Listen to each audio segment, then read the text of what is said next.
nggak apa-apa. Ya, Nanti terima silakan kasih aja. banyak, Pak.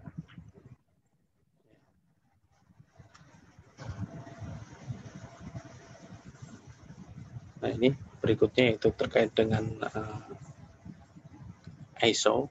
Ya, ini ketika ISO auditing itu adalah kegiatan pemeriksaan secara sesama dalam rangka memberikan sertifikat ISO kepada organisasi tertentu. Biasanya di sini kalau saya ini sih ngelihatnya sih banyak kan checklist atau misalkan gini, sudah ada SOP-nya. SOP ini nanti kan siapa melakukan apa itu kan ada. Nah itu dia banyak kan tick mark apakah hal itu sudah dilakukan. Contohnya yang bisa kita lihat misalnya gini, kalau kita ke mall, di kamar mandi atau di toilet itu biasanya ada checklist itu, checklist hal-hal yang harus dilakukan, misalkan mengelap wastafel, membersihkan lantai ini dilakukan pada jam berapa gitu kan, oleh siapa itu ada. Jadi memang nanti pada saat ISO itu mengecek apakah sudah dilakukan, misalkan tadi kegiatan tadi sudah di checklist, kemudian yang di paraf itu sudah dilakukan belum. Nah itu kegiatan-kegiatan itulah yang checklist dari ISO itu tadi yang nanti diuji gitu kan, bahwa SOP ini sudah dilaksanakan. Kalau di pengalaman saya di Pusdiklat BPKP yaitu tadi misalkan pelaksanaan diklat standarnya adalah 40 jam. Nah, ini standar 40 jam itu terbagi dari berapa hari, misalkan 1 hari sekian jam. Ini nanti pelaksanaan mengajarnya dari jam sekian sampai jam sekian itu di checklist ya. Itulah yang pertama masuk jam berapa, terus istirahat jam berapa gitu ya. Terus nanti masuk lagi jam berapa, itu yang nanti dia membandingkan. Ya, tujuan dari ISO auditing itu memastikan bahwa organisasi memenuhi standar ISO tertentu itu untuk mungkin pelayanan ISO-nya tersendiri gitu, untuk mutu nanti sendiri. Terus mengidentifikasi kelemahan masalah dalam penerapan standar ISO, itu tujuan untuk auditnya seperti itu. Kemudian memberi rekomendasi peningkatan kualitas penerapan ISO, memastikan bahwa organisasi menindaklanjuti temuan audit ISO sebagaimana mestinya. Itu tadi audit itu istilahnya gini, mudahnya kita memotret, kemudian standarnya itu ada. Kita membandingkan kondisi yang ada dengan standar. Nah, nanti dari perbedaan itu muncullah rekomendasi untuk minimal memenuhi standar tadi. Nah, setelah rekomendasi itu diberikan, rekomendasi itu dipantau apakah tidak lanjuti oleh manajemen atau tidak. Nah, itulah proses audit seperti itu. Jadi baik ISO auditing atau audit yang lain, kita adalah memotret kemudian membandingkan standarnya istilahnya kalau kita itu kriteria ya. Kalau misalkan audit Pemda atau audit itu kriterianya misalkan terhadap pengadaan barang, yaitu peraturan-peraturan terkait dengan pengadaan barang seperti apa, yaitu ya kita ulas di situ gitu. Misalkan sudah ada perencanaan pengadaannya, sudah ada proses lelangnya. Nah, ini standar-standar itulah yang kita nanti pada saat kita memotretnya, mengauditnya, itu kita prosesnya seperti apa, standar seperti apa. Misalnya gini, ternyata hanya diketahui oleh satu penyedia jasa. Nah, ini yang dianggapnya kalau ini kan tidak memenuhi standar, tapi ini dilakukan. Nah, terus proses lelang dilanjutkan, padahal seharusnya diulang. Nah, ini potret tadi kita sampaikan. Kalau memang kondisi seperti itu, ya sudah nanti kita rekomendasi. Misalkan rekomendasinya adalah ketika ini tidak sesuai, ya bisa saja nanti rekomendasinya kalau misalnya ini ya harus lelang ulang gitu kan. Kalau misalkan sudah dilaksanakan ya sudah berarti penyimpangan. Nah ini teguran kepada pelaksana kegiatan itu kan. Jadi tegurannya kepada pelaksana kegiatan, kemudian terhadap itu bisa nanti kalau misalnya ada pidananya nanti dilanjutin aja ke tindakan pidananya gitu kan, proses ke APH-nya gitu. Itu. Kemudian atas rekomendasi itu juga kita pantau. Misalnya gini, BPK sudah ngaudit Pemda. Nah, ini kalau BPK itu ada setiap 6 bulan dia harus menindaklanjuti, kalau tidak melanjuti bisa dituntut ada tuntutan berikutnya gitu kan. Nah ini makanya teman-teman Pemda itu kebanyakan ya setelah laporan diterima itu 6 bulan itu segera untuk melakukan tindak lanjut sehingga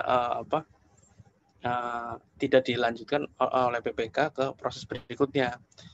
Kalaupun tidak belum bisa tidak lanjuti, permasalahan itu disampaikan apa gitu kan. Lah nanti ada rekomendasi berikutnya apa dari BPK. Jadi monitoring tindak lanjut ini sangat membantu dalam rangka menjaga ini ya menjaga organisasi menjadi lebih sehat. Kalau misalnya walaupun kita audit temuannya banyak, tapi kalau misalkan tidak ada yang bisa ditindaklanjuti, ya ini percuma juga. Misalnya. Seperti dulu sempat ada misalnya gini, kita kan harusnya pada saat audit itu auditornya juga harus mempunyai standar. Kemudian langkah-langkah auditornya juga memenuhi standar kan. Kalau audit keuangan kan ada PSAK gitu kan, itu standar untuk aktivitas manajemen apa saja yang boleh, tapi standar untuk auditornya ada ya dari IAI, yaitu bahwa auditor harus mempunyai sertifikat kemampuan seperti apa itu ada gitu. Nah, pada saat pelaksanaan tadi harusnya ya dibarengi gitu kan. Kemudian nanti keluarannya harusnya kan atas standar tadi, atas pelaksanaan standar tadi itu menjadi lebih bagus itu. Makanya rekomendasi-rekomendasi yang disampaikan itu harusnya akan bermanfaat untuk perusahaan ataupun untuk manajemen ya. Kemudian berikutnya itu terkait dengan audit teknologi informasi, yaitu di sini itu pemeriksaan untuk evaluasi atas infrastruktur teknologi yang dimiliki oleh satu organisasi, yaitu dari pertama yang ketika kita melihat suatu organisasi adalah kebijakannya dulu, aturan dari perusahaan itu apa. Jadi kebijakannya, kemudian setelah ada kebijakannya nanti SOP-nya seperti apa, ya. Setelah SOP-nya nanti pelaksanaan seperti apa. Nah, ini yang harusnya nanti dievaluasi. Jadi kita membandingkan implementasi dengan kebijakannya. Nah, ini kebijakan itu nanti dianggap sebagai tadi standar gitu kan. Nah, kalau pengauditan teknologi informasi itu tujuannya adalah untuk mengetahui keseluruhan pengendalian teknologi informasi yang telah memadai dan apakah teknologi informasi sejalan dengan pencapaian tujuan organisasi secara keseluruhan. Kalau ini istilahnya tujuannya tadi misalkan efisiensi atau efektivitas dari penerapannya seperti apa. Nah, nanti bisa digali gitu ya. Pada saat kebijakannya apa, implementasi seperti apa, nanti kita bisa membandingkan.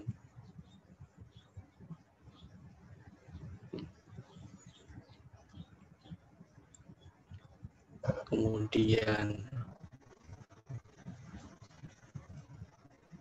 terkait dengan profesi akuntan ini yang umumnya adalah audit laporan keuangan, audit operasional, audit investigasi. Nah, ini kalau laporan keuangan terkait dengan opini itu nanti kita ada ininya sendiri ya. Jadi nanti itu biasanya hanya menyampaikan kewajaran, kita berpendapat ya bahwa laporan keuangan sudah dijalankan wajar atau tidak. Jadi kita hanya menilai kewajarannya, tapi tidak menyajikan di situ dianggap kalau sudah diaudit itu sudah benar semua, bukan kita menyajikan kebenaran, tapi penyajian laporan keuangan sudah wajar tidak gitu kan. Nah, ini yang kadang teman-teman DPR itu merasa ketika sudah diaudit, oh Pemda ini opininya WTP sekian kali, tapi tiba-tiba ada kasus korupsi. Nah, ini gimana ya? Tadi yang dinilai di sini adalah kewajaran dari penyajian laporan keuangan, bukan dari substansi masing-masing transaksi ya. Ya pada saat kita ngauditnya sih memang ada sampel untuk ini ya. Kita melakukan sampling untuk apakah tindakan-tindakan tadi sesuai dengan standarnya, misalnya gini, pembeliannya sudah sesuai dengan kebijakannya belum, gitu kan? Pemisahan fungsinya sudah ada belum? Itu kita memang menimbang semuanya, tapi yang kita timbang itu hanya beberapa ini ya, beberapa transaksi, tidak seluruh, biasanya tidak seluruh transaksi. Jadi kita memberikan pendapatnya kewajaran penyajian laporan keuangan, bukan substansi transaksi itu sudah benar atau tidak gitu. Di audit BPJ-nya juga kita kan namanya post audit kan kita tidak tahu ya apa langkah-langkah pada saat proses seperti apa saja gitu. Ya itu ya, makanya kita nggak bisa meyakini kebenaran dari transaksinya, tapi kita berpendapat terhadap kewajaran dari penyajian laporan keuangan. Kemudian terkait dengan audit operasional, yaitu biasanya untuk mengukur ketidakpatuhan, jadi laporan kinerja, kemudian efisien dan efektivitas. Nah, nanti biasanya di sini kalau di Pemda yang sering dilakukan itu ini audit kinerja gitu. Jadi kinerja masing-masing dinas itu dinilai. Kalau di kementerian sudah mulai jarang ya audit kinerja, karena biasanya di kinerja sendiri sudah dipantau dalam SAKIP. Jadi di SAKIP itu kita menilai ini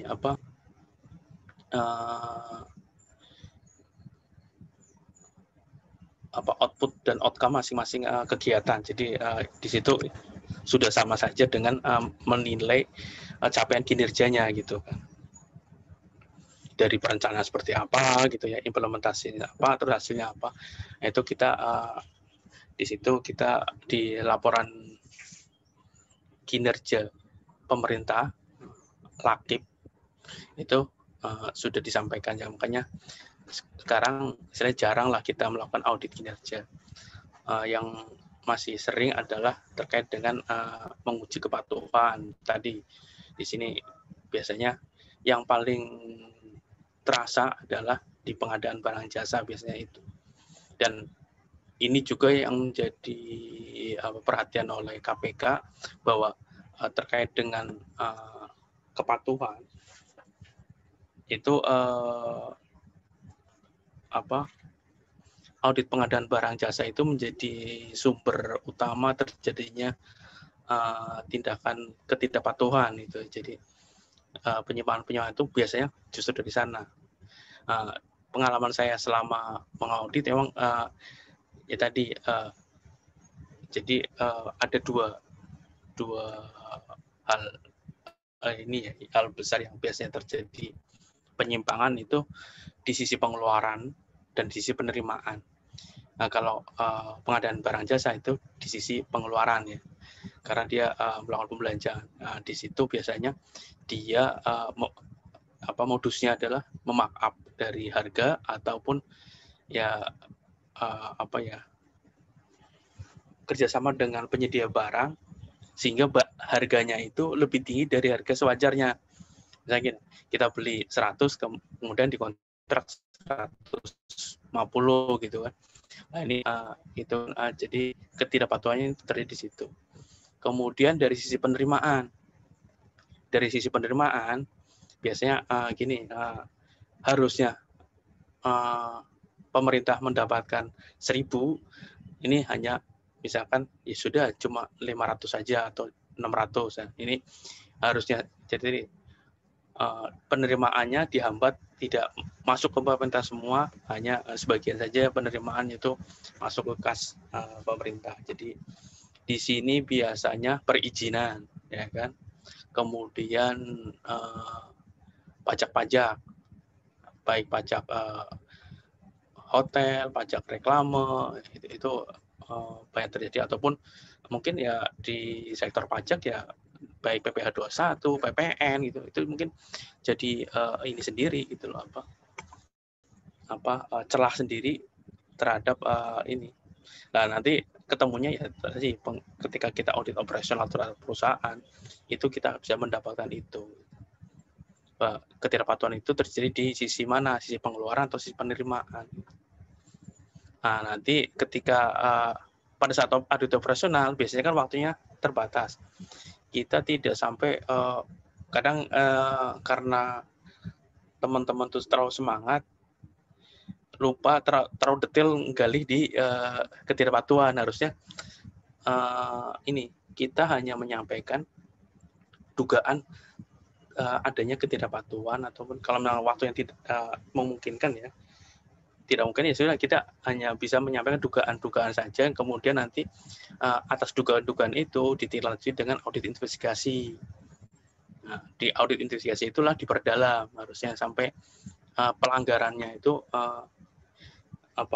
ditemukan. Tapi biasanya kita ketika audit operasional ditujukan untuk investigasi, kita biasanya minimal sudah bisa menggambarkan bahwa jangan sampai ternyata tidak terbukti. Itu yang kita hindari. Makanya di audit operasional juga kita biasanya dalam kira-kira kejadian seperti apa, pelakunya siapa saja, ini digambarkan.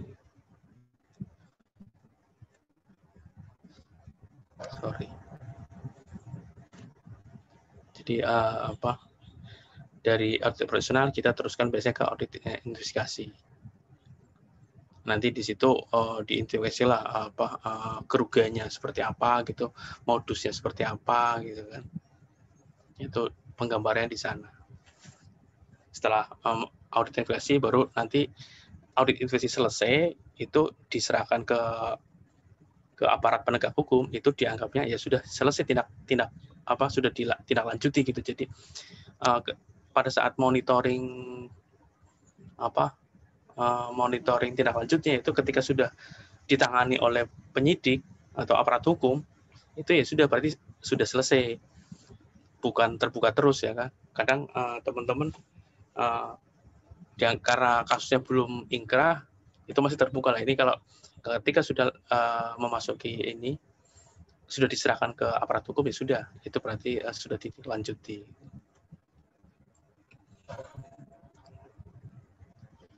Nah, di sini jadi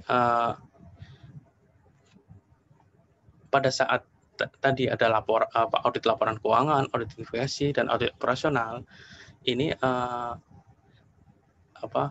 teknik audit berbasis komputer ini beririsan ya.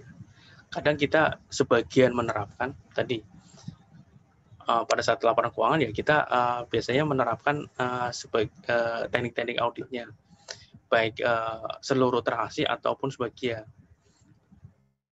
Kalau untuk ngaudit perusahaan besar seperti Pertamina, itu kita kan tidak mungkin mengambil data transaksi database-nya ya. Nah ini jadi dulu pengalaman saya pada saat perubahan dari Pertamina dari sebelum PT PN ya, perusahaan negara, perusahaan negara Pertamina menjadi PT Pertamina Persero. Nah itu kejadiannya dulu dia sudah beli aplikasinya sangat mahal, sekitar 90-an miliar. Kemudian biaya untuk mendiklatkan orang biar memahami aplikasi sendiri hampir 150-an miliar. Jadi hampirlah itu mungkin untuk investasi aplikasi barunya aja itu 200-an lebih gitu kan. Tetapi ketika ketika perubahan tadi, perusahaan tadi, perubahan dari PN ke PT itu di tengah bulan, ternyata aplikasi sendiri tidak bisa menghandle itu karena mungkin penyedia atau yang membuat aplikasi itu dulu namanya SAP ya, aplikasinya itu hanya di akhir bulan atau di triwulan atau di akhir tahun. Jadi begitu dia ditutup di 10 Oktober di pertengahan, istilahnya bukan di akhir bulan, itu sistem tidak bisa melakukan penutupan. Jadi transaksinya tadi digantung. Nah, jalan satu-satunya apa? Ya tadi, akhirnya kembali ke Excel gitu kan.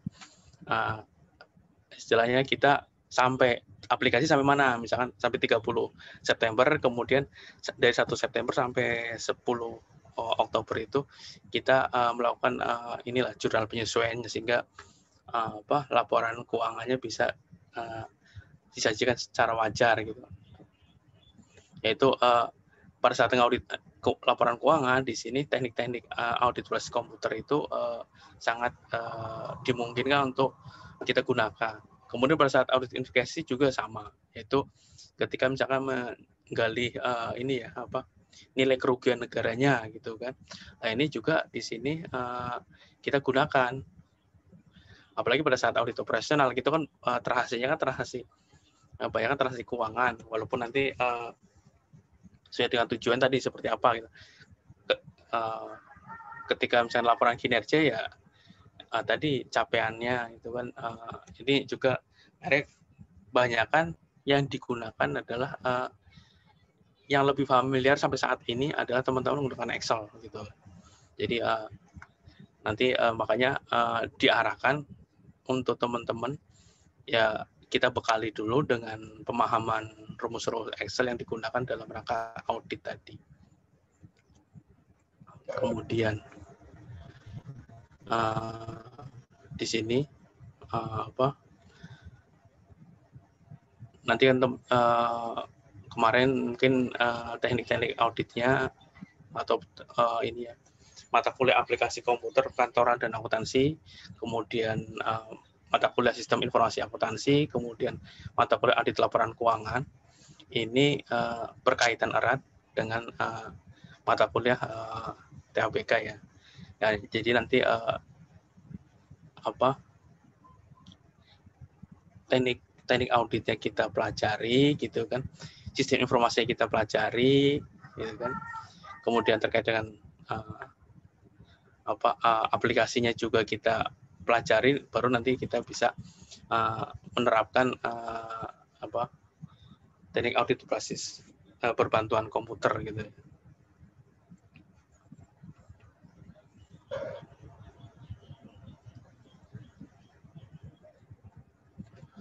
Dan di sini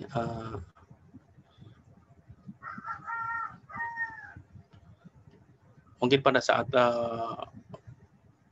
dulu nih mata kuliah audit laporan keuangan sebagian diuji secara manual, tapi kalau sekarang mungkin pengujiannya rata-rata sih dengan komputer ya. Ada dulu auditor senior ya, karena mungkin kebiasaan atau kenyamanannya itu tidak menggunakan komputer, ya dia selalu menggunakan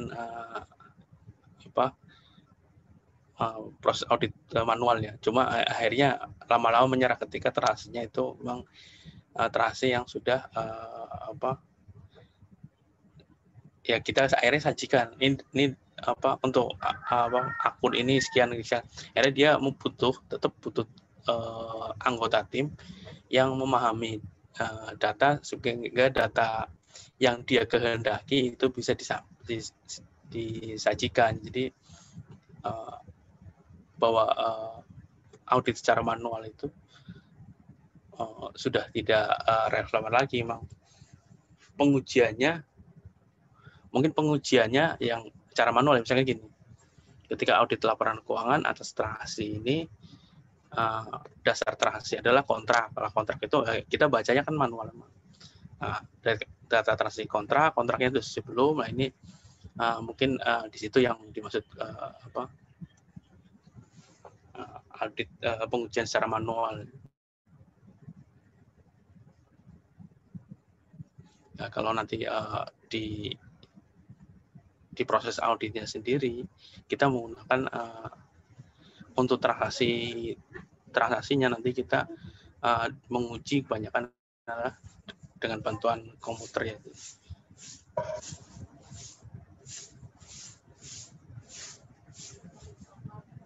Nanti pada saat ke depan nanti akan yang kita pelajari di sini adalah menguji data transaksinya, aplikasinya seperti apa, kita coba biasanya kita ngambil data tabelnya yaitu kan, kemudian setelah menguji transaksinya, kemudian substansinya. Substansinya itu tadi bisa gini, bisa saja satu transaksi dilakukan posting berulang-ulang. Saya juga dulu sempat menemukan ya. Jadi gini, ada bank melakukan transfer. Ini karena mungkin gini, mungkin tellernya transfernya besar ya, sekitar 2 miliar. Transfer pertama dia gagal atau mungkin putus koneksi. Tapi begitu diuji di sistemnya, ternyata uang itu masuk transfer pertama. Kemudian transfer keduanya ternyata masuk lagi. Nah ini pada saat pengujian substansi kita ketahuan, oh di sini ada 2 kali pengiriman. Nah kalau misalkan kita tidak melakukan uji substansinya, bahwa transaksi itu absah, tapi substansinya sendiri, oh ini atas transaksi yang sama, jadi ini transaksi yang tidak, walaupun secara perusahaan ini bagian dari keuntungan, cuma keuntungan yang tidak wajar itu ya harus kita kembalikan. Jadi hal itu harusnya akhirnya jadi kita rekomendasikan untuk dikembalikan kepada bank bank yang mengirim. Nah ini jadi menguji transaksinya, kemudian menguji substansi dari ininya ya, dari transaksinya. Kemudian pada saat menguji transaksi tadi kita juga uji pengendaliannya. Misalkan tadi di pengendalian aplikasi akuntansinya sudah ada kontrol atau pengendalian berjenjang tidak, ada pemisahan fungsi tidak, gitu kan. Nah, harusnya gini, ketika staf melakukan input jurnal, itu ada semacam otorisasi dari atasan, nanti setuju atau tidak. Nanti ketika atasan melakukan persetujuan, itu transaksi diproses. Atau misalnya kita lihat di kita lihat di Indomaret atau di Alfamart gitu ya. Ketika misalkan kita melakukan pembatalan transaksi atau dia salah input input item pembelian konsumen ya. Begitu dia mau balikin, itu kan biasanya ada dia pindah komputer untuk melakukan pembatalan. Nah itu berarti di aplikasi sendiri ketika pembatalan tidak bisa serta-merta dilakukan oleh orang yang sama, maka dia harus pindah komputer. Di fisiknya mungkin pindah komputer, tapi di aplikasi itu pindah user atau pindah akun ya. Jadi ini akun teller atau akun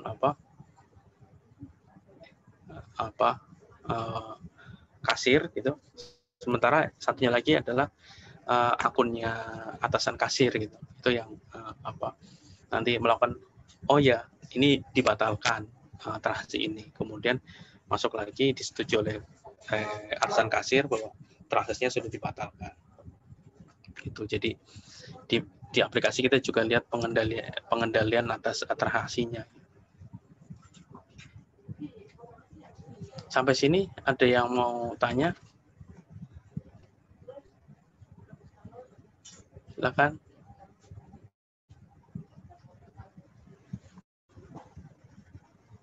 Contoh-contoh pengendalian di kita kan sudah banyak banget nih. Contohnya aja, misalkan ini, pada saat pembuatan akun WA itu kan, atau login WA melalui komputer itu juga kan ada pengendaliannya. Nah, yuk kira-kira sekarang saya nanya, di akun WA pengendaliannya apa? Pengendalian ketika saya mau login menggunakan notebook, menggunakan verifikasi menggunakan QR code. Ya, terus apa lagi? Kirim kode konfirmasi. Kode konfirmasi ke ya kalau Telegram menggunakan kirim kode konfirmasi ini ya, semacam pada saat WA kita login misalnya gini, kita nomor kita adalah aktif di WA ini, padahal nanti ada konfirmasi ke nomor yang disampaikan ya.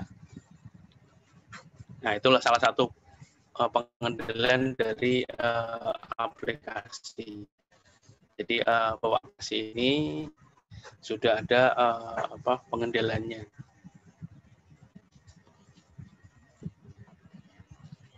Ada lagi barangkali yang mau disampaikan?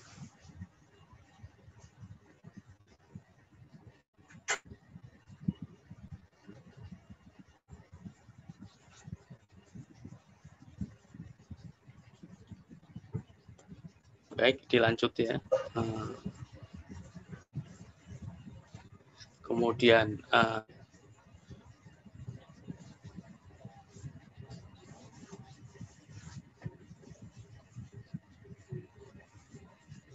ini hampir sama ya. Jadi pada saat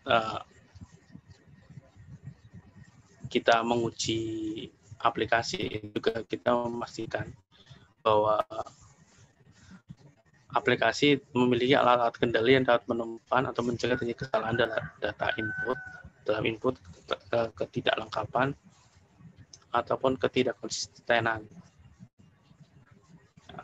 apalagi duplikasi. Jadi misalkan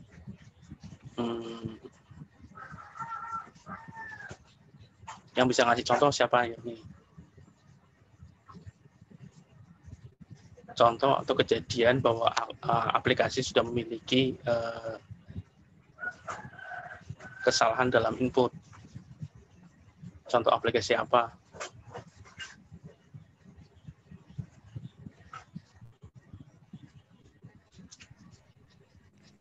Mungkin contohnya ATM, Pak.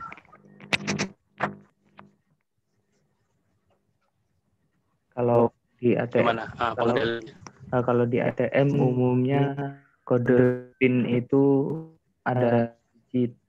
Jadi kalau misalnya orangnya salah masukkan PIN misalkan lebih dari 6 digit, otomatis akan tertolak, Pak.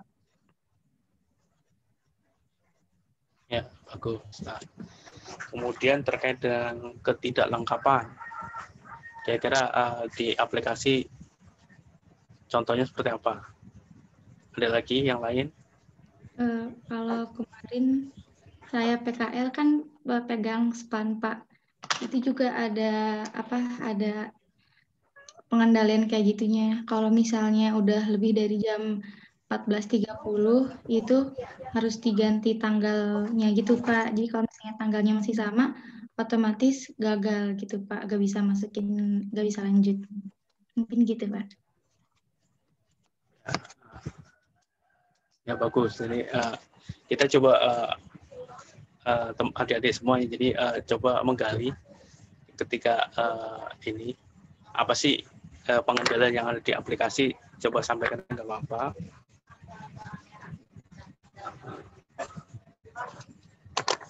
Jadi biar ini ya nanti ke depan pada saat praktek pada saat kita kerja itu kita sudah aware dengan pengendalian.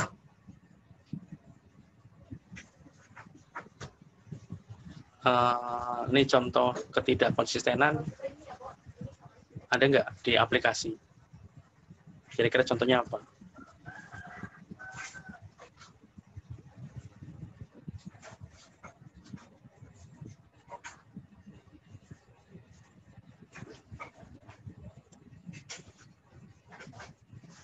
Ketidakkonsistenan.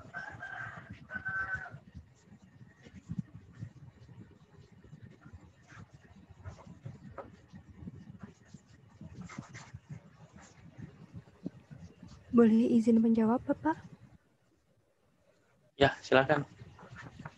Kalau yang dari saya PKL kemarin itu di Bea Cukai Kantor Pos ada pengendalian semacam menembak CN, kode CN gitu Pak. Jadi nanti dicek kalau misalnya yang barcode ditembak itu bukan kode CN yang konsisten dengan jenis-jenis sebelumnya, datanya nanti tertolak. Mungkin seperti itu ya Pak. Mungkin bisa digambarkan ke teman-teman, mungkin nggak semua PKL di Bea Cukai. Kode CN maksudnya gimana? Baik, izin menjawab. Jadi dalam paket barang kiriman itu teman-teman ada barcode. Nah, terkadang di paket tersebut ada lebih dari satu barcode, sehingga apabila kita men-scan barcode tersebut tapi tidak terdeteksi dalam Excel atau database, itu nanti warnanya akan beda sehingga tidak bisa masuk ke dalam database yang baru untuk dicocokkan di database yang lama. Ya, jadi memang tadi di sini adalah dia pengendalian di barcode ya. Mungkin yang bersama dengan WA, cuma mungkin fungsinya beda. Ketika nanti mungkin kebiasaan barang ini dengan kode sekian, nanti begitu transaksi dalam daftarnya apa, ketika dideteksi seperti apa, ketika ternyata tidak konsisten, nah ini bisa menjadi misalnya barang ini tadinya dipakai oleh dengan kode sekian atas ID untuk barang ini, kemudian ternyata barang ini dengan ID yang berbeda. Nah, ini juga harus ada validasinya. Nah, ini yang di aplikasi itu pasti ada pengendaliannya. Jadi misalnya gini, dalam satu kontainer dianggap adalah barang dengan kode 123. Ternyata begitu dikeluarkan semuanya di scan ada yang berbeda lah. Ini kan nanti bisa saja adalah di aplikasi itu yang mempunyai ternyata dari sekian kuantitinya sekian dibandingkan ternyata ada barang yang berbeda. Tadi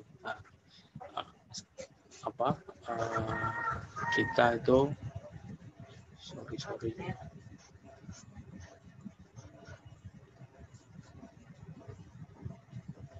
Jadi memang secara sistem harus aplikasi harus bisa mendeteksi itu. Nanti sesuai dengan fungsinya kan, ketika membangun aplikasi itu tujuannya apa. Kemudian ketidakvalidan bersama, duplikasi, pengendaliannya gimana di duplikasi di aplikasi. Teman-teman silakan. Kira-kira silakan. Siapa? Jadi kemarin di PKL tempat haji itu ada input untuk jamaah vaksin. Itu dimasukin kayak KTP, identitas. Kalau misalnya udah diinput, kalau diinput lagi tuh nggak bisa gitu, biar nggak ada duplikasi atau ditimpa datanya gitu sih. Di PKL-nya di mana? Di Kemenak, Pak. Di Kemenak. Ya, apalagi di data haji itu istilahnya bisa saja kontrolnya itu lebih banyak lagi dari KTP, dari paspor itu kan, dari nanti kode ini sebelum pembagian kloter saya lupa. Itu memang banyak pengendalian yang kira-kira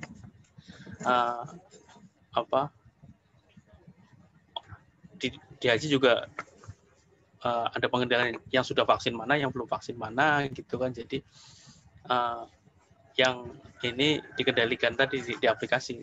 Emang proses inputnya yang proses input inilah yang jangan sampai kelemahan aplikasi adalah ketika inputnya tadi tidak dilakukan secara terus-menerus ya. Jadi kadang diinput, kadang enggak. Ini yang bahaya. Jadi di aplikasi itu semua transaksi harus benar-benar diinput. Jadi memudahkan dalam pengendalian. Nanti otomatis pendeteksiannya lebih akurat ya. Itulah tadi tujuan pengendalian di aplikasi diciptakan dengan tujuan masing-masing. Jadi memang yang dulu mungkin diawasi oleh manusia, oleh mata yang sering kadang akhirnya seperti sekarang lah, kita kalau misalnya kita lihat dulu orang lalu lintas ketika ada petugas dia mungkin taat aturan, tapi ketika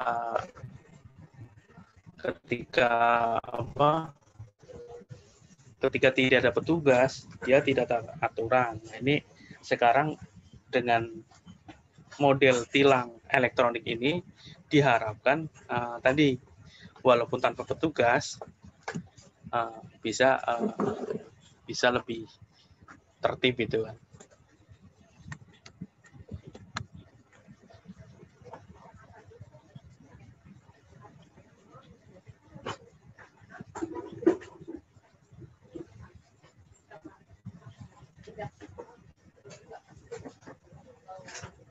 Kemudian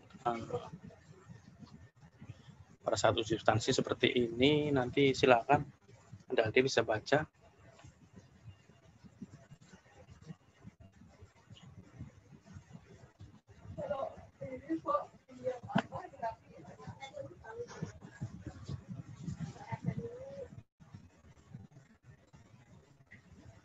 Nah, ini perbedaan pada saat pengujian secara manual dan berbantuan komputer. Kalau cara manual tadi harus ada rekap datanya. Nah, ini kalau datanya mungkin masih masih sedikit ya, itu mungkin masih mudah. Tapi ini ketika datanya seperti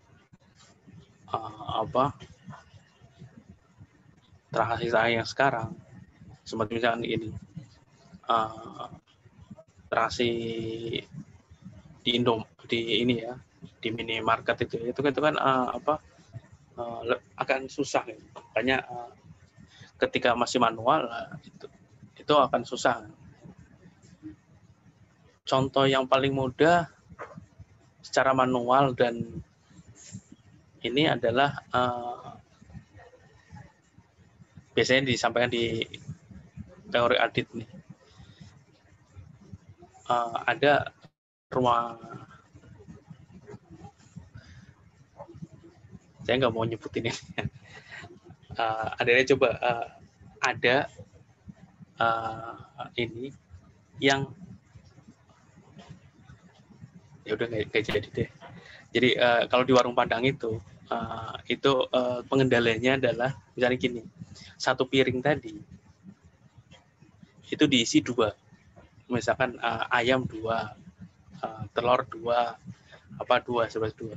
Jadi ketika nanti disajikan itu kan, kalau penyajian di warung Padang itu kan hampir semuanya ya apa saja gitu, menunya apa saja. Tapi pengendalian di mana? Pengendalian tadi di setiap piring adalah berisi 2. Jadi begitu dia mengecek, itu tinggal di piring itu tinggal berapa, atau kalau habis ya tadi kan disajikan, oh ini piring biasanya piring apa gitu. Jadi oh yang ini berapa. Jadi itulah cara pendeteksi satu piring itu dengan diisi sama konsisten 2 semua, itu lebih mudah dalam rangka pengecekan gitu ya. Kalau masih sedikit tadi masih bisa, tapi ketika sudah banyak seperti di minimart itu kan nggak mungkin pengendaliannya secara manual lagi. Kemudian kalau manual itu nanti misalkan kita ngecek juga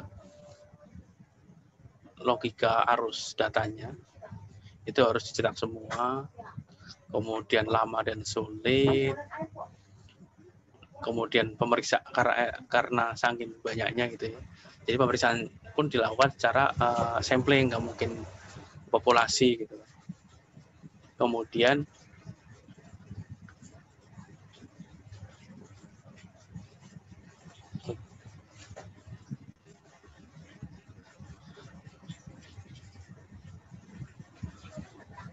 juga di sini membutuhkan kalian tinggi di bidang pemrograman komputer. Ini maksudnya adalah ketika transaksinya ya, pada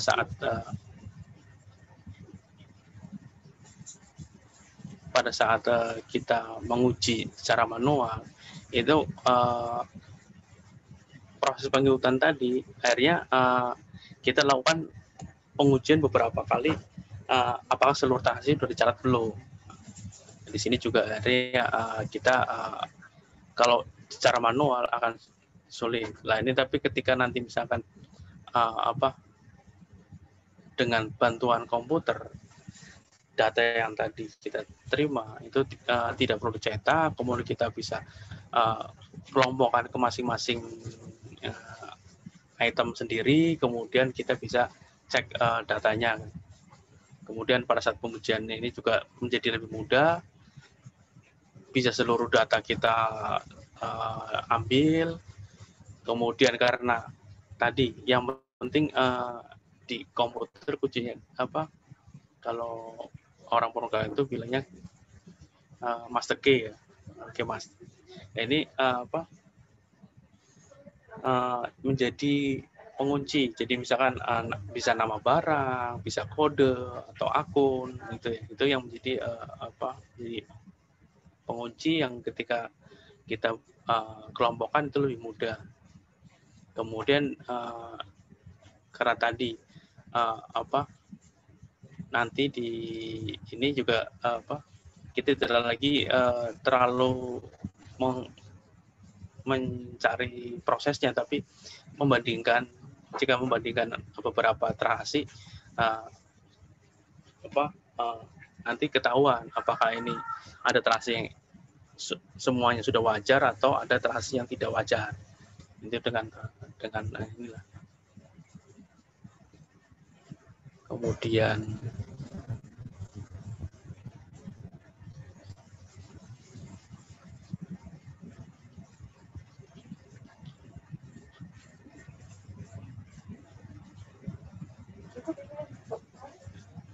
ini nanti persyaratan, karena ini persyaratan sih kemarin sih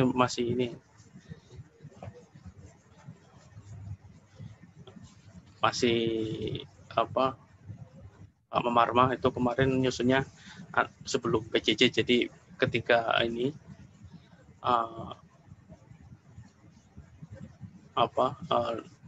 ketika misalkan PC atau notebook yang ini. Kalau sekarang karena masih PJJ, jadi masing-masing harus bisa atau meminjam lah ya, bisa memiliki atau meminjam komputer. Jadi silakan nanti ini mungkin sudah punya semua ya komputer, atau bisa meminjam ke orang tua atau ke saudara gitu ya. Ada yang belum punya atau belum ini memiliki komputer?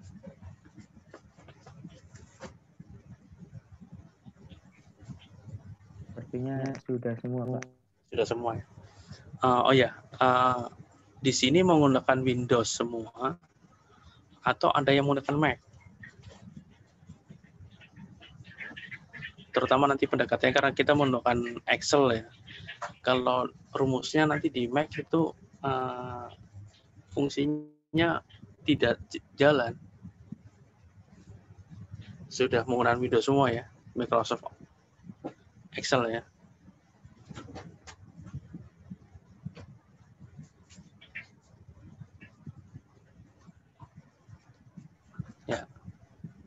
Ya mudah-mudahan nanti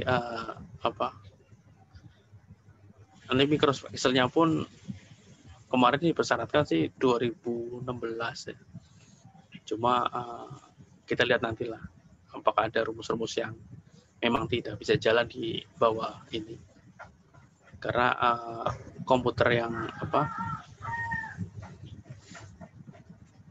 kalau komputernya masih lama terus dipaksa untuk 2016 juga agak susah ya. Nanti kita sesuaikan aja.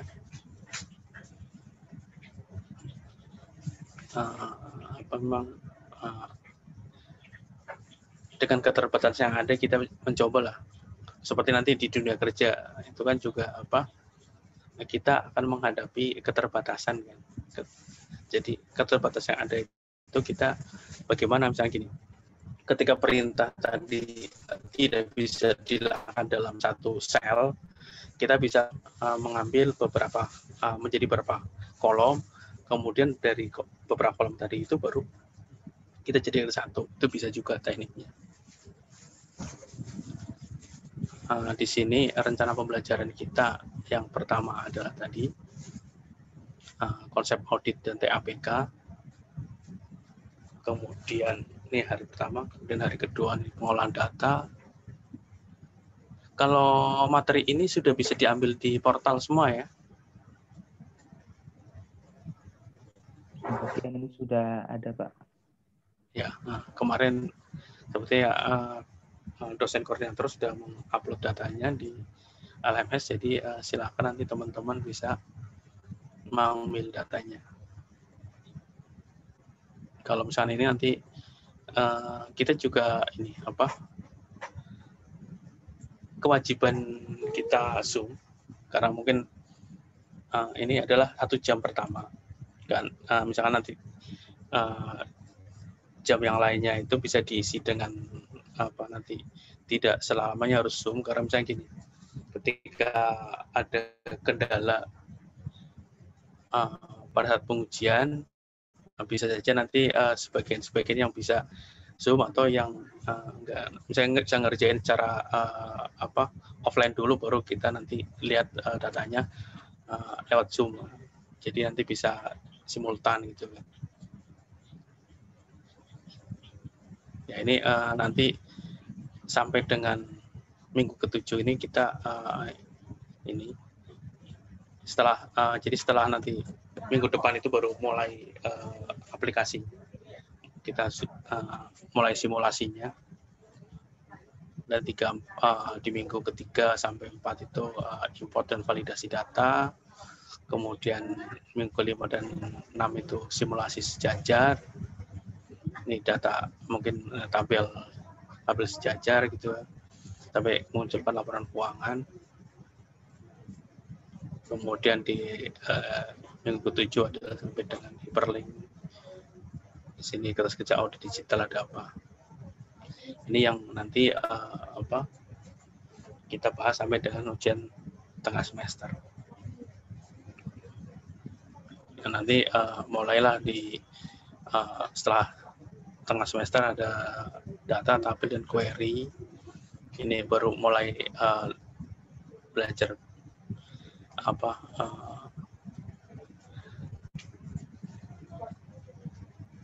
yang terkait dengan database, ya, baik misalkan query-nya dengan MySQL atau apa gitu.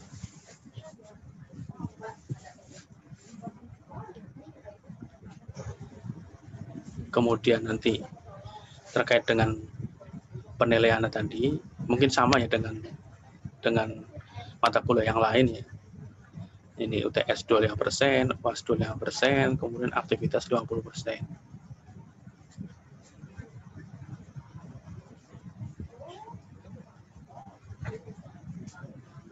Nanti dari aktivitas itu kehadiran 6%, cuma ada batasan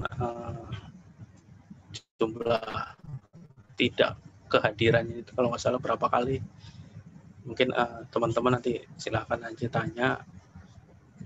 3 kali. Karena ya. 3 kali ya. Ketika 3 kali tidak hadir itu nggak boleh mengikuti ujian. Dan partisipasi 10%, terus 14% dan tugas 20%.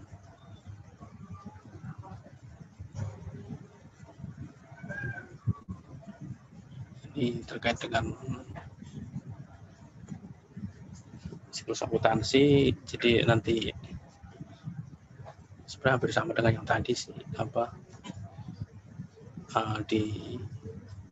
ini dengan sianya, jadi input, proses, outputnya di transaksi keuangan adalah di saldo awal dari transaksi, kemudian diproses oleh aplikasi, kemudian muncullah yang kita butuhkan adalah langsung laporan gitu kan. Nah ini kita sekarang nanti kalau bisa adalah memainkan data ini, data proses. Dari data saldo awal dan data transaksi kita proses seperti apa dengan rumus-rumus tadi, kemudian bisa menghasilkan output sesuai dengan yang dikehendaki. Di sini ada neraca, ada laporan laba, arus kas, itu gimana cara bisa membuat transaksi seperti itu. Nah ini kita pelajari dengan beberapa rumus, nanti bisa muncullah data-data ini. Jadi lebih cepat itu. Sebenarnya kalau kemarin di mungkin semester 3-4 itu kan sudah belajar akuntansi keuangan ya. Nah itu mungkin kemarin kan masih, atau malah mungkin di semester 1-2 ya, tentang akuntansi itu kan jurnalnya masih manual. Sheet neracanya masih kita tulis manual, kemudian hasilnya seperti apa. Ini kita nanti bermain di rumusnya untuk menghasilkan ini neraca, laporan laba, dan arus kas. Kita nanti menguji apakah neracanya benar atau tidak, laporan ruginya benar atau tidak, berdasarkan dari data itu.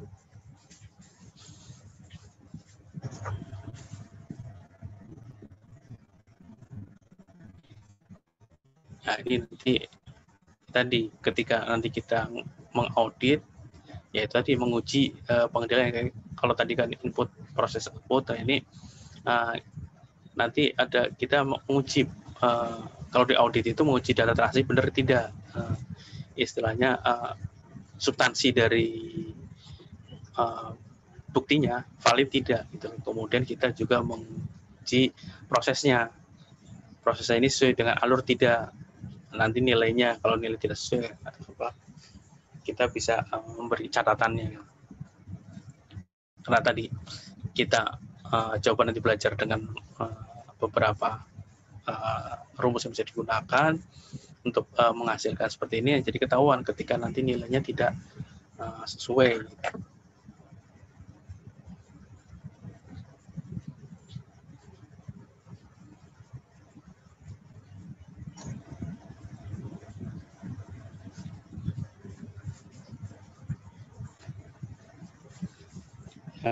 Pada saat ngaudit nanti biasanya gini, dari perencanaan audit kita nanti laporannya kan ada adalah laporan audit.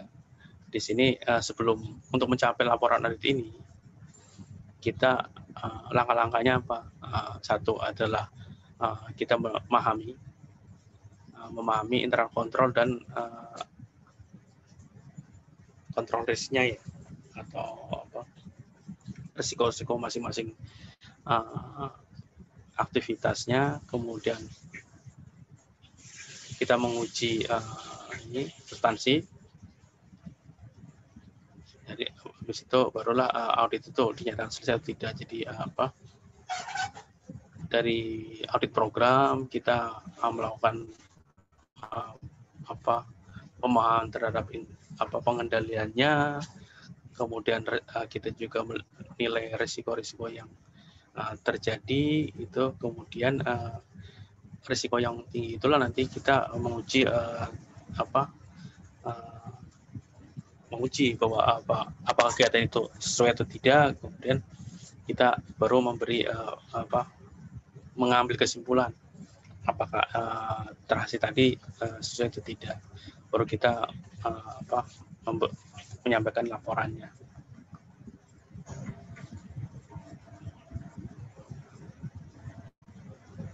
Di sini terkait dengan ini, dengan audit prosesnya.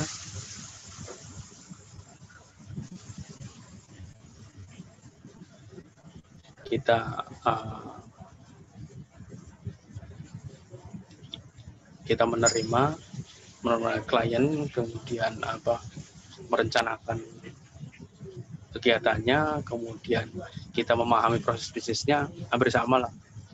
Silakan aja nanti. Intinya kalau ngaudit itu kan pertama kita mendapat penugasan. Apakah itu kalau kita audit dari KAP ya kita menerima kontrak gitu kan, menerima kontrak seperti apa, kemudian kita memahami proses bisnis yang dari perusahaan, dari manajemen seperti apa, kemudian kita menguji gitu kan, menguji aktivitas dari masing-masing proses bisnis tadi gitu. Kita juga bisa memahami gini kan, atas pengendalian yang ada di perusahaan tersebut kira-kira baik tidak, misalnya gini, berbeda ketika misalkan pengendaliannya lemah dan pengendaliannya bagus, atau ini ketika pengendalian lemah misalkan tadi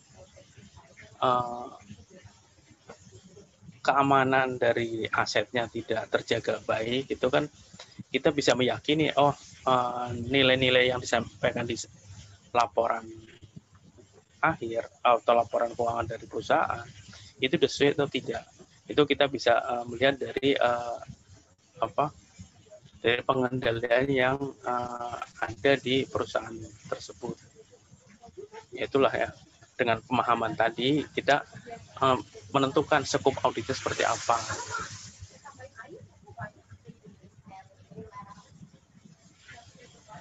Ya, setelah memahami ini tadi perlu kita setelah memahami pengendaliannya, baru kita menentukan skop auditnya. Kalau sudah skop auditnya, baru kita melakukan pengujian dan kita mengambil kesimpulan. Hampir sama. Kalau tadi pemahamannya, kemudian ini pengujiannya.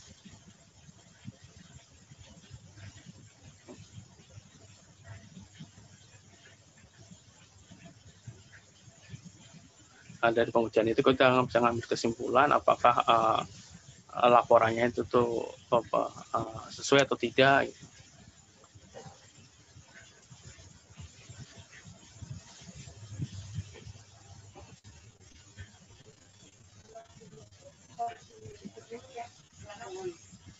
Di sini terkait dengan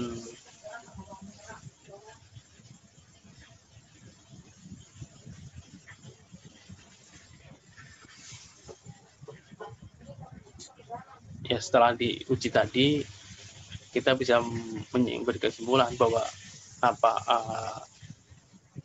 resiko dari masing-masing kegiatan tadi bisa risikonya rendah atau menengah atau tinggi ya. Nanti kita bisa menentukan kalau misalkan risiko tinggi berarti kalau audit ya diperluas itu kan skop auditnya. Kemudian untuk mengambil kesimpulan tadi bahwa laporan keuangannya telah disajikan telah sesuai atau wajar atau tidak, itu tadi dari pemahaman atau pengujian tes tadi gitu. Kemudian baru nanti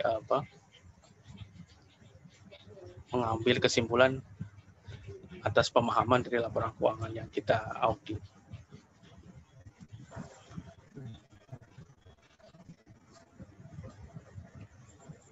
Kemudian di sini terkait dengan uji pengendalian, ya bisa dari rancangan sistemnya, dari AI-nya ya.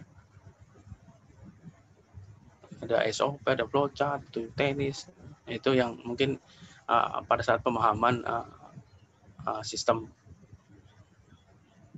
ya, jadi kebijakan itu kan nanti tertuang dalam SOP ataupun flowchart atau petunjuk yang ada gitu. Itu untuk kira-kira nanti aktivitas seperti apa ya, untuk kita membaca prosedur ini dulu.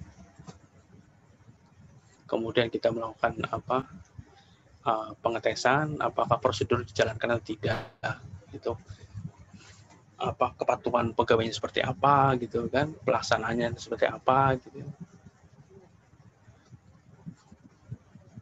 Kemudian dari pengujian tadi kita bisa mengambil kesimpulan.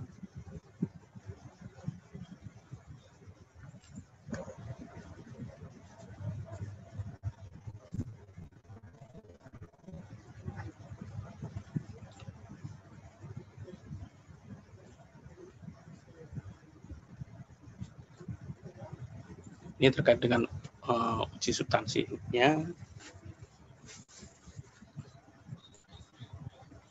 terutama terkait dengan transaksi ya, ini transaksi dicatat secara akurat atau tidak gitu kan, valid atau tidak valid gitu kan.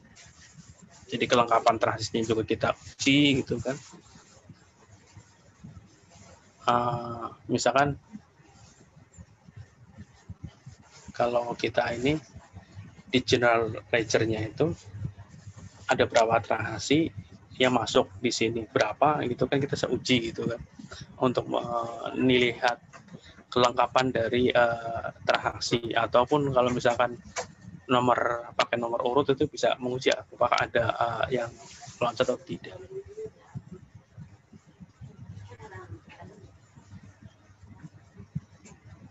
Kemudian terkait dengan transaksi fiktif itu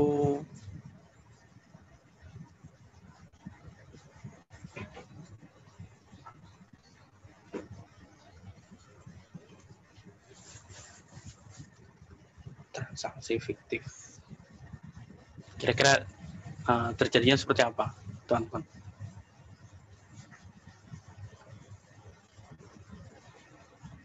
Biasanya kalau di pemerintahan itu sih antara sesuai dan tidak sesuai gitu. Kalau biasanya kalaupun tidak lengkap itu dia nggak mungkin tidak lengkap karena nanti nggak terbayarkan kan. Kalau fiktif paling ya menguji secara manual ya, bahwa transaksi ini benar-benar terjadi. Jadi gini, melakukan suatu pekerjaan atau pembelian barang, ternyata barangnya tidak ada.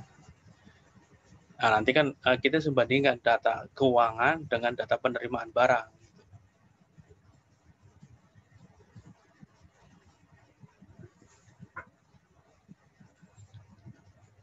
Kemudian pada saat ini juga kita bisa menguji saldo awalnya seperti apa.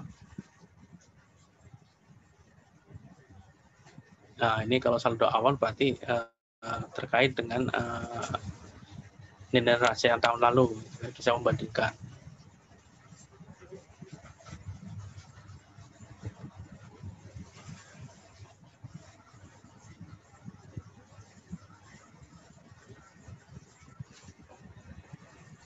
Jadi yang penting kan kita meyakini bahwa saldo awal itu sudah sesuai, kemudian nilai transaksi sudah lengkap, atau mula saldo akhir gitu kan. Itu yang logika dasarnya seperti itu. Di awal itu saldo awal seperti apa, transaksi lengkap, kemudian nilai-nilai akhir yang sebenarnya seperti apa.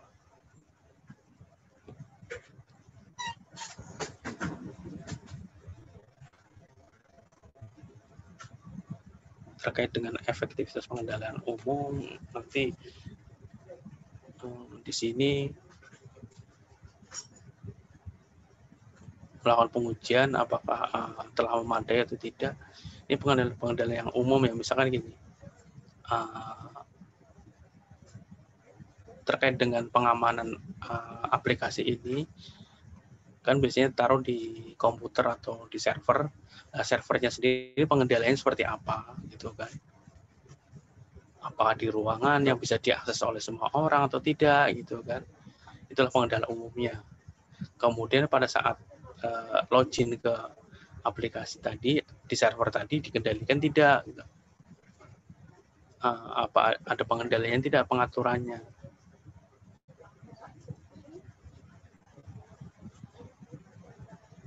Kemudian terkait dengan efektivitas pengendalian aplikasinya, nanti di sini adalah terkait dengan tadi, di sini user, nanti proses kontrol itu bisa saja nanti terkait dengan ini user role. Jadi masing-masing orang perannya sebagai apa gitu kan. Ini misalnya tadi sebagai kasir, sebagai atasan kasir, kemudian sebagai atasan dari kasir, nanti fungsinya nanti berbeda. Jadi bisa jadi ketika mengembalikan tadi itu mengalihkan transaksi yang batal tadi itu seperti apa, nanti diaturlah di situ, diuji pada saat di aplikasi itu ada namanya user role. Disitulah fungsi masing-masing peran dari user gitu ya.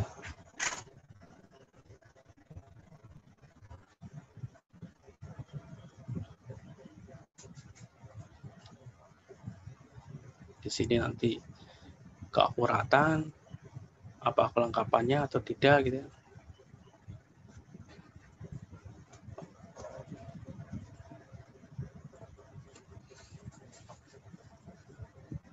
Jadi di sini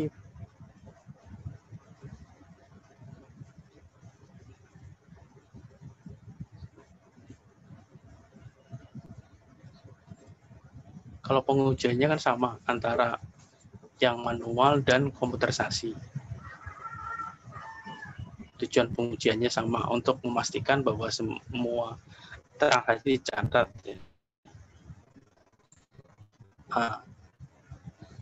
Ketika teknik auditnya berbeda, ya pendekatannya nanti tadi seperti tadi ya. Ketika ketika berbasis komputer akan lebih mudah gitu. Kalau teknik audit yang manual itu lebih capek. Mungkin yang kemarin PKL di Pemda ini sebagian besar kan masih manual. Seperti misalnya pencatatan asetnya. Itu kan ketika misalkan inventaris barang itu kan kalau misalkan tiap tahun dilakukan itu juga akan sangat menguras tenaga ya. Biasanya sih dilakukan kadang 2 tahun sekali.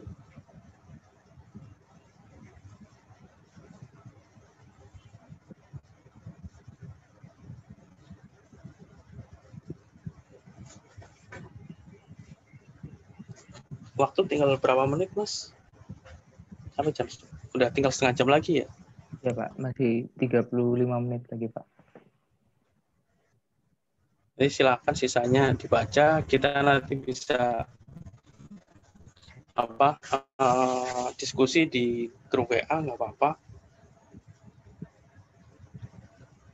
Saya juga nanti harus melaporkan ininya, aktivitas ini, karena saya baru pertama ngajar juga belum tahu nih apa yang harus diisi semuanya. Apa?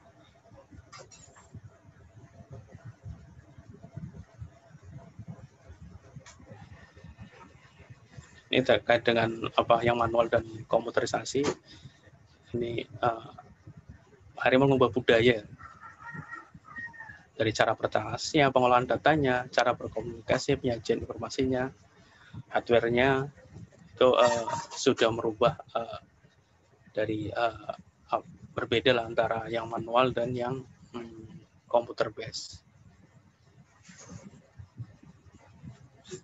Seperti sekarang, ketika pelayanan mesin kan sekarang sangat dibutuhkan.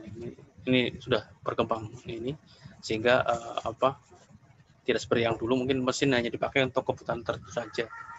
Kalau sekarang hampir semua transaksinya menggunakan komputer dari pendaftaran. Kalau misalnya kita ke rumah sakit itu pendaftarannya sudah mulai komputer based ya. Jadi ambil nomor antrian sampai dengan prosesnya, perekamannya sampai dengan nanti selesai pelayanannya, terus ke apoteknya itu semua sudah komputer based. Jadi memang dimudahkan untuk merecord lah ini nanti bisa ketika kita mengaudit prosesnya itu lama di mana juga ketahuan karena semua tercatat ya, log dari transaksinya itu ada. Ini contoh di transaksi modern dan transaksi yang dahulu ya. Ya, kalau yang dahulu seperti itu tanpa ada catatan yang akurat, kita mungkin ya kalau yang di pasar-pasar ini ya cenderung ya cash basis gitu kan. Kalau sekarang kan bukan cash basis lagi ya. Nggak mungkin kita juga sudah kadang menaruh uang lebih dulu gitu kan.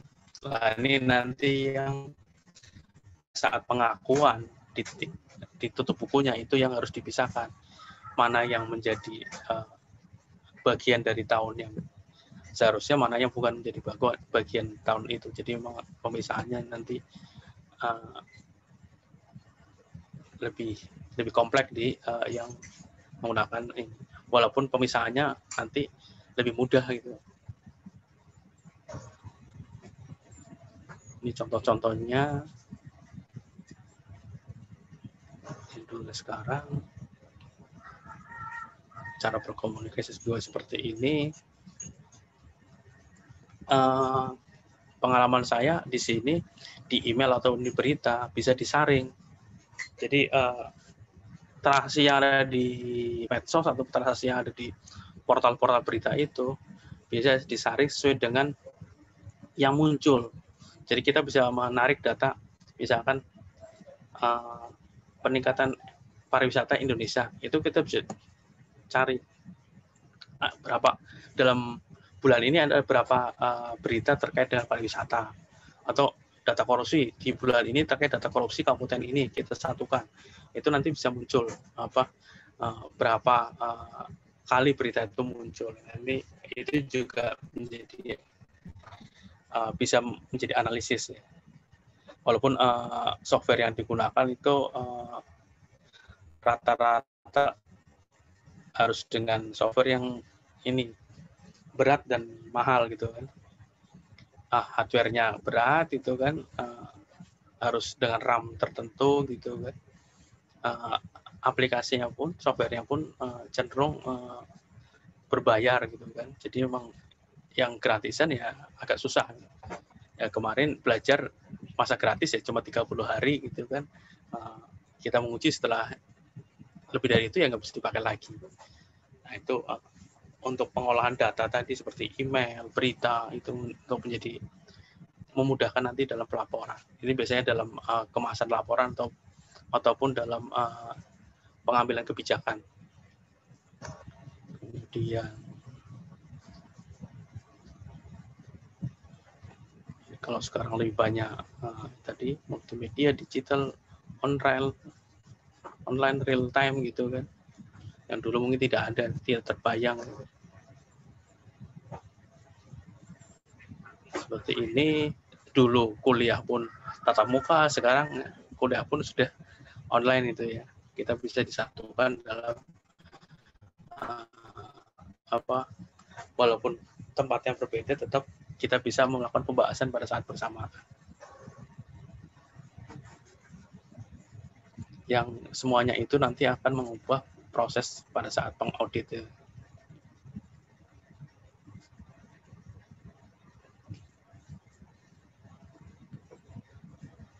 Jadi nanti silakan adik-adik semua pahami terkait dengan konsep pengauditan, sistem akuntansi, konsep database dan pengendalian, gitu kan. Kemudian teknik audit. Jadi ada 4 ini yang mungkin dipahami untuk melakukan audit berbantuan komputer ya. Jadi dengan konsep-konsep ini nanti memudahkan ini pemahaman kita pada saat melakukan audit. Tapi tadi tujuannya adalah nanti ke depan yang banyak digunakan oleh teman-teman di tempat kerja adalah nanti Excel. Makanya dulu pun saya ketika ngaudit di Pertamina, ya akhirnya saya rubah ke Excel dulu, saya kasihkan ke teman-teman kumpulin, balikin lagi, baru kita proses, baru disimpulkan. Nah, itu tadi bahwa kita tidak bisa bekerja sendiri, kita bekerja dalam tim. Jadi dengan bahasa yang sama, tadi bahasa yang sama adalah bahasa Excel yang paling mudah digunakan. Nah, itu makanya mungkin ke depan dengan proses kita lebih banyak mendalami Excel, mungkin nanti lebih mudahkan dalam rangka mengcapture data transaksi tadi.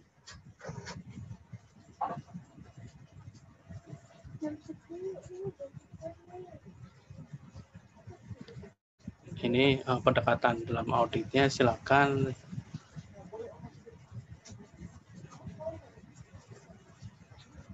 Nanti ini ya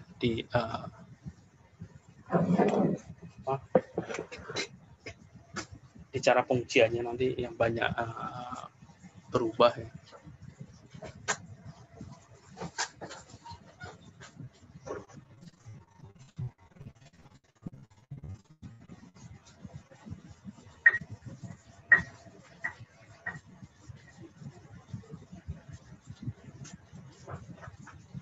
Ini silakan pelajari. Ini ada prosesnya dari audit terakhir sampai dengan laporan keuangan.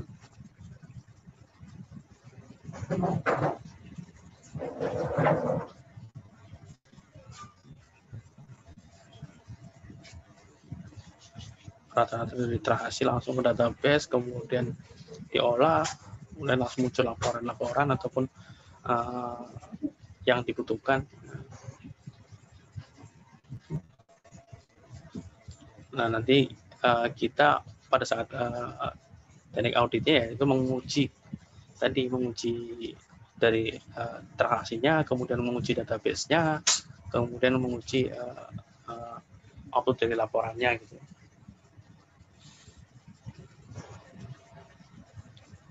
Tadi sebagian sudah ada.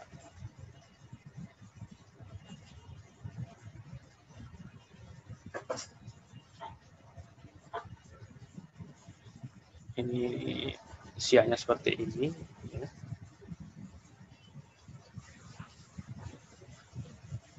Kalau ini masih siklus manualnya ya. Tinggal nanti masing-masing ini ditarik ke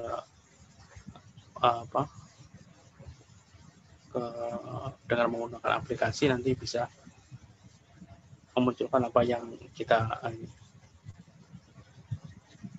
yang ke depan nanti dengan berbantuan aplikasi memudahkan tadi inputnya seperti apa, terakhir seperti apa, nanti laporan keuangannya ataupun laporan-laporan yang dikendaki dari transaksi, dari proses bisnis masing-masing transaksi.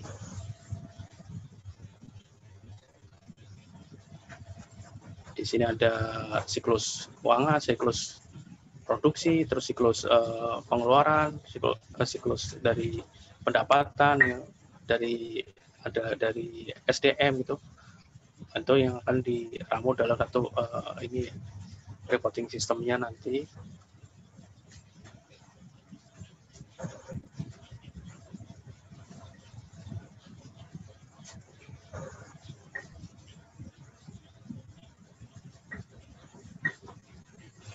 Bantuan audit planning-nya seperti apa nanti ya.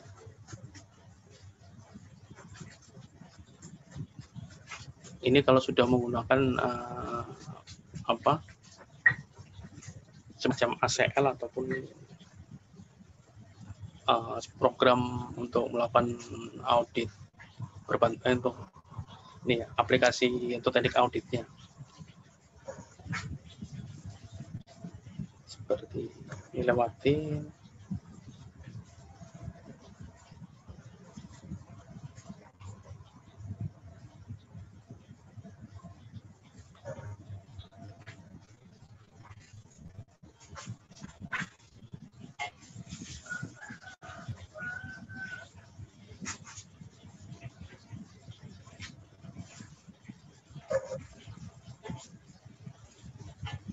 Yang di contoh-contoh yang terkait dengan ini ya, di halaman ini contoh-contoh terkait dengan aplikasi yang dapat digunakan. Di sini di tahap perencanaan ada IMAP atau project, yang paling banyak digunakan adalah mind map ya. Kalau program audit ini masing-masing ini. Mind map itu untuk memahami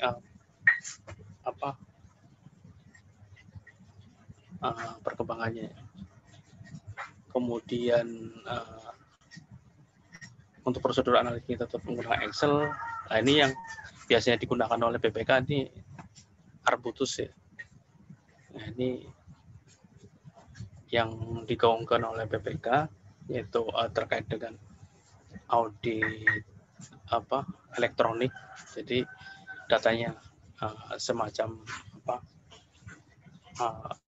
teman-teman auditornya ada di kantor, tapi bisa mengambil data dari masing-masing pemerintah daerah ataupun kementerian yang mau diaudit.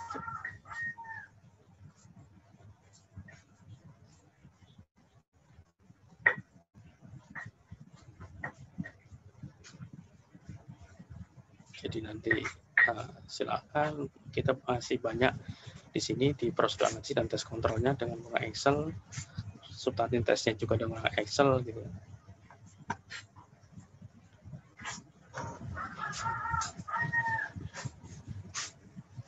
Oke, mungkin itu. Kemudian ya satu lagi terkait dengan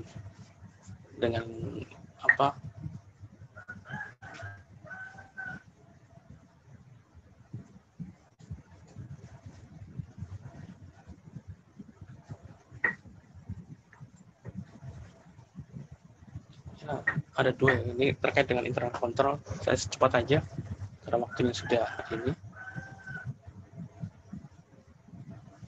Pengendalian intern. Pengendalian intern meliputi struktur organisasi. Silakan nanti divisinya dibaca. Ya, pengendalian intern ini yang dibangun ya tadi dengan kebijakannya seperti apa, nanti implementasi seperti apa. Kita menguji apakah kebijakannya sudah dilaksanakan atau sudah diterapkan pada saat implementasi. nanti kita juga bisa menguji dari implementasi itu kira-kira efektivitasnya seperti apa, efisiennya seperti apa gitu, kita bisa menguji. Karena tujuan dari pengendalian intern adalah salah satunya adalah mendorong efisiensi dan efektivitas, kemudian dia juga agar kebijakan dari manajemen itu dipatuhi, kemudian kekayaan ataupun aset dari perusahaan juga terjaga, kemudian transaksi ataupun memeriksa ketelitian dan kebenaran data akuntansinya ini terkait dengan pengendalian.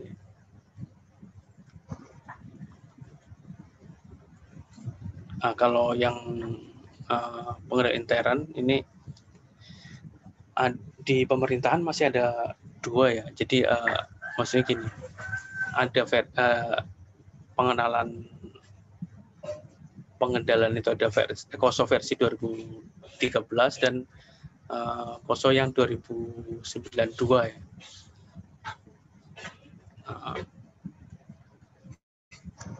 Nanti gini, yang di sini sih karena ini perkuliahan kita kenalkan dengan KOSO yang 2013 yang 17 unsur itu, tapi kalau implementasinya ini kebetulan masih KOSO 2092 terkait dengan SPIP yang PP 60 itu masih 25 subunsur. Tidak apa-apa, mungkin ini karena memang kebutuhan dari ataupun perubahan dari suatu aturan bisa berdampak ke yang lain seperti ini. Misalkan dulu perubahan dari peraturan di KPK ya, tujuannya adalah untuk hal kebaikan, tapi ketika nanti ada kebijakan-kebijakan yang ternyata tidak sesuai dengan pihak tertentu, itu bisa mengubah. Makanya kenapa PP 60 belum sampai sekarang belum dirubah menjadi ke versi KOSO yang 2013 tadi. Di sini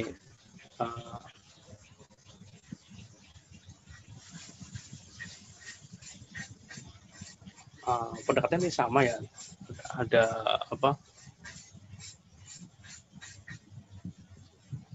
yaitu untuk mencapai tujuan secara efektif dan efisiensi dalam baik dalam pencapaian sasaran operasional maupun finansial. Kemudian pelaporannya, terus pencapaian tujuannya, yaitu kepatuhan terhadap peraturan undang-undangan.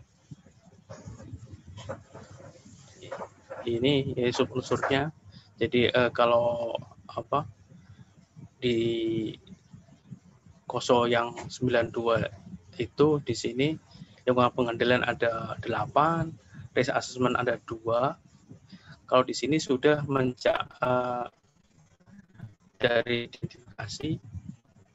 Kalau di sana hanya identifikasi dan analisis ya. Kalau di sini sudah lebih kompleks ya, lebih sudah ada monitoring sampai seperti itu gitu. Kemudian di sana terlalu banyak di control activities. Di kegiatan pengendaliannya di sana sekitar 11 gitu ya. Di sini sudah disarikan. Nanti kita lanjut di diskusi di WA saja terkait dengan ini.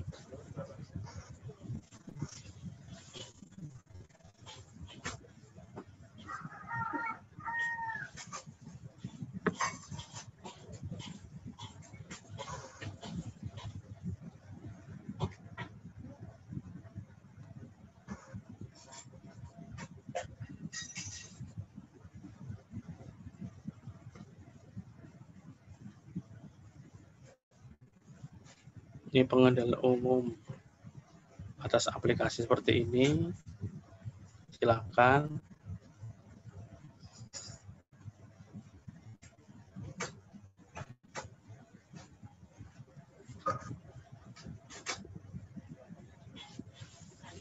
Pengendalian program juga masih masuk pengendalian umumnya.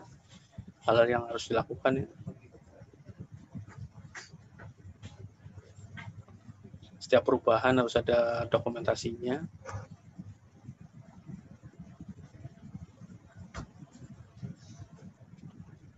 Ketika ada perubahan juga harus ada dasar-dasarnya, harus ada persetujuannya gitu. Kemudian diuji juga kira-kira efektivitas dari perubahan tadi.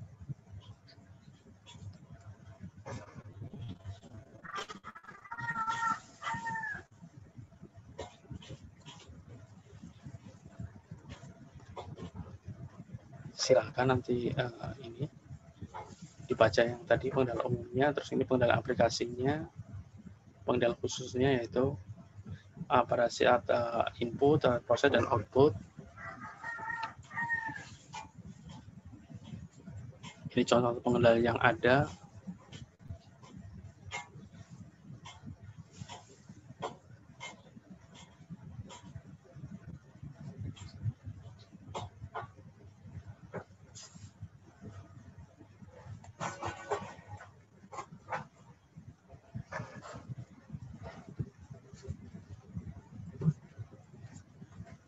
Ini contoh-contoh terkait dengan pengendalian input.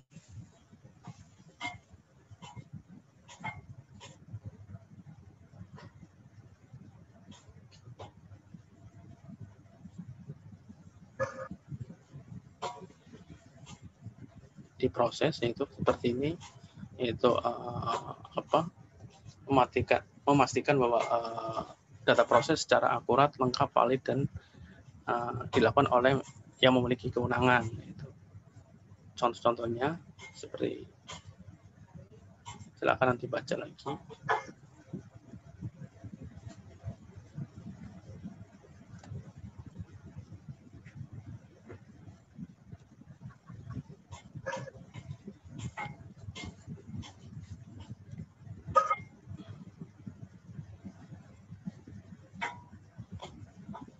Ini untuk kita diskusikan. Sebenarnya tadi udah sebagian di ini disampaikan oleh Mas Kunhak ya. Tadi terkait dengan penggunaan PIN.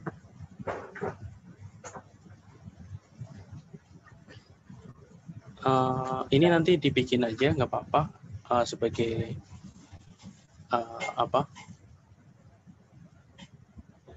sebagai nanti nilai tambahan, nanti disampaikan kira-kira contoh tindak seperti apa.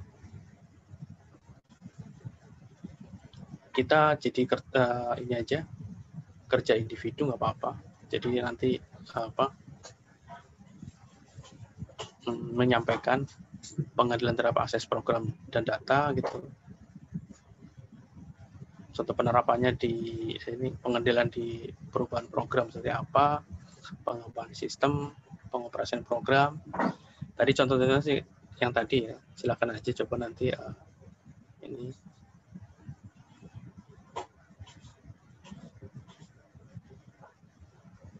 Nanti terkait dengan ini, dengan kasus satu, ketika bank menggunakan mesin ATM, itu pengendalian ini ya di mana saja. Nanti silakan aja diskusi, nanti masing-masing sampaikan aja sebagai ini. Kemudian diskusi yang kedua ini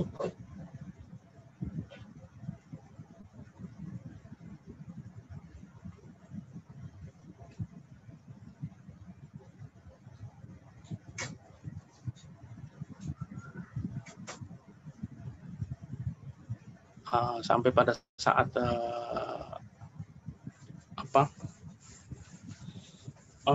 meminta akun kembali atau membuka akun. Nah itu kan ada itu pengendaliannya. Silakan aja diskusikan nanti ini.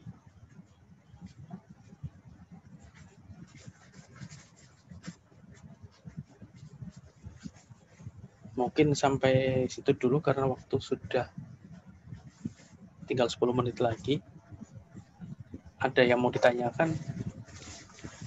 Izin bertanya. Ya, mengenai silakan. diskusi kelompok dua kasus itu nanti berarti dibuat kelompok dulu ya Pak. Pengumpulannya nanti dan bagaimana ya Pak?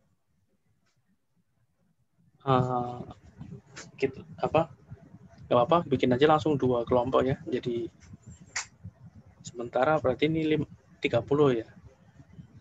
30 ya bagi 15 aja, nggak apa-apa. Nanti pengumpulannya ya di narasi aja, kemudian PDF aja. Nanti dikirim lewat WA aja nggak apa-apa. Sama saya juga kalau apa LMS itu kan harus disampaikan soalnya dulu ya.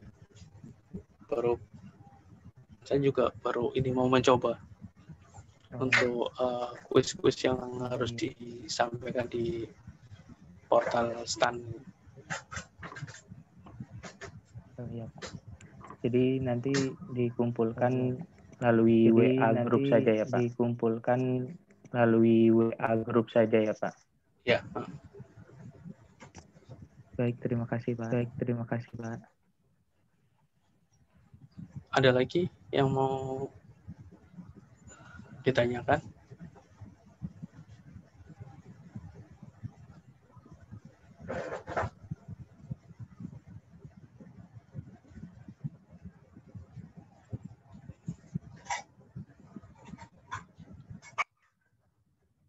Kalau nggak ada kita akhiri karena saya harus lapor ya. Karena kalau tidak ini kan akan tutup otomatis. Makanya mungkin sebelum tutup saya juga mencoba beberapa fitur yang di portal STAN. Mungkin itu, terima kasih. Kita sampai minggu depan untuk perubahan jadwalnya. Oh iya Pak. Nanti iya. Untuk jadwalnya setelah ini saya akan coba ajukan ke Subama. Kalau di ketentuannya setelah diajukan pengajuan perubahan jadwal nanti akan diproses beberapa hari kemudian Pak. Ya, oke. Terima kasih untuk hari ini sampai ini sekian. Mungkin kita ketemu minggu depan ya. Terima kasih. Assalamualaikum warahmatullahi wabarakatuh. Waalaikumsalam warahmatullahi wabarakatuh. Terima kasih banyak Pak. Terima kasih Pak. Terima kasih Pak. Izin live ya. Ya Pak.